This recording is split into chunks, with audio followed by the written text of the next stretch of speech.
என்னன்னா ஒருத்தர் கீழே விழுறாங்க, ஏதோ ஒரு காரணம், விபத்து இருக்கு, எலும்பு முறிவு இருக்கு, மயக்கம் போட்டு விழுறாங்க, யாருக்கு எப்ப என்ன நடக்கும்ன்றது தெரியாது.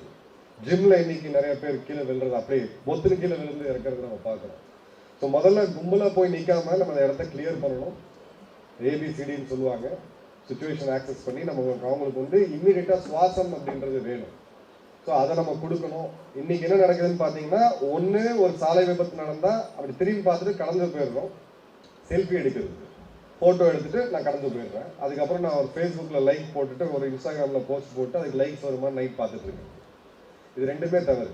முடிஞ்சால் இதில் இருக்கக்கூடிய எல்லாருமே 20-21 வயசுக்குள்ளே தான் இருக்கிறீங்க. உங்களுக்கு உடல் உறுதி இருக்குது. மூணாவது, இந்த கோல்டன் ஆர் அப்படின்றது ரஃபாக நம்ம ஒரு 1,70,000 பேர் நம்ம இழக்கிறோம் சாலை விபத்துகளில் மட்டுமே.